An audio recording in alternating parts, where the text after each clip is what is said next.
नमस्कार, जय श्री कृष्णा। दोस्तों, हम सभी जानते हैं कि इस घोर कलयुग में असल में कल के अवतार का उद्देश्य क्या है। चलिए विस्तार से समझने की कोशिश करते हैं। कलयुग के अंत में जब पाप, अधर्म और अराजकता अपने चरम पर पहुंच जाएगा, तभी भगवान विष्णु कल्कि के रूप में अवतरित होंगे। कल्कि दिव्य योद्धा के रूप में प्रकट होंगे, जो सफेद घोड़े पर सवार होंगे और उनके हाथों में एक तलवार होगी। उनका उद्देश्य पापियों और अधर्म का नाश करना होगा। कल्कि अवतार के द्वारा संसार को पाप और अन्याय से मुक्त किया जाएगा और मानवता का उद्धार होगा। तो दोस्तों, आप कल्कि जी के बारे में अभी जितनी भी लाइनें सुने हैं, तो आप लोगों को थोड़ा तो समझ में आ ही गया होगा कि एक्चुअली में कल्कि जी का अवतार क्यों होगा, और इसे हम थोड़ा विस्तार से भी जानेंगे।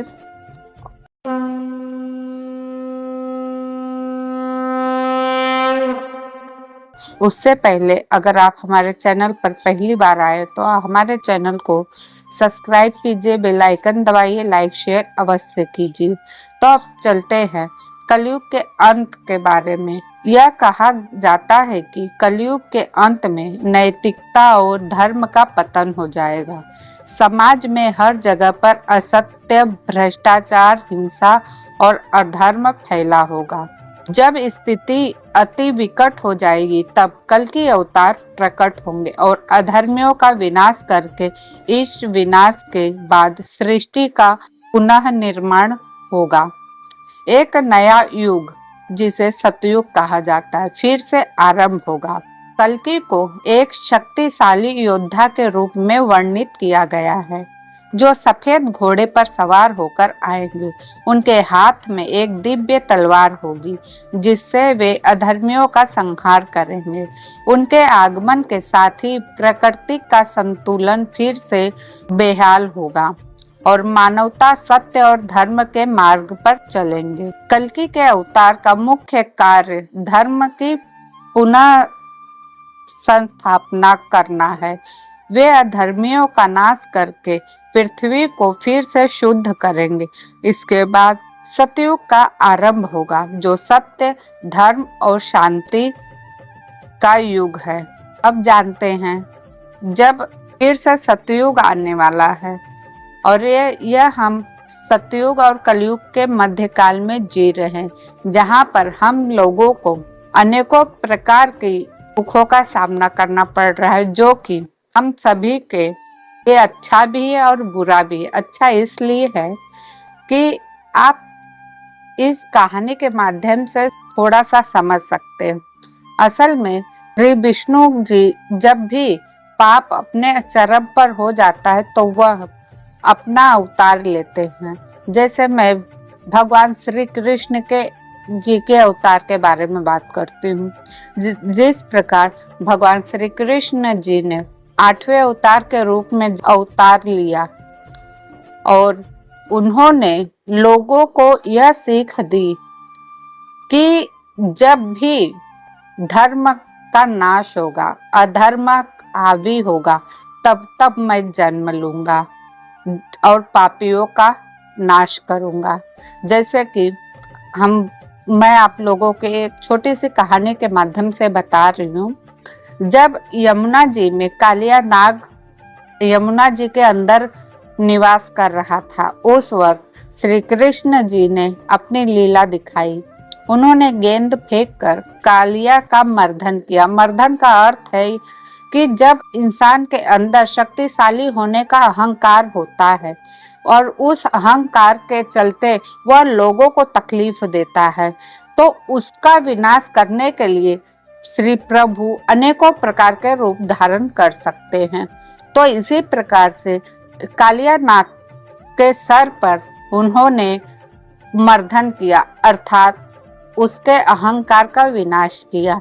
यह कालिया नाग का मर्दन हम लोगों के जीवन से ही जुड़ा है, क्योंकि जब हमारे मनुष्य के अंदर किसी के प्रति विष भर जाता है, तो विष के कारण हम उसका अहित चाहते हैं और उसका कभी भला नहीं चाहते।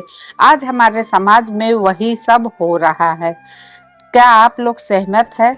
तो मुझे अवश्य बताइएगा, क्योंकि कलयुग का अर्थ क्या है आप कभी गौर से समझने की कोशिश किए हैं? नहीं समझे।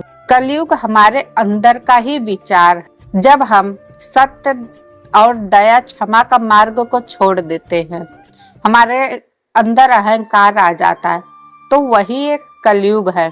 कलयुग अर्थात मन की भावना। जैसा इंसान का मन होगा, जैसा विचार होगा, उसी को कलयुग कहा गया।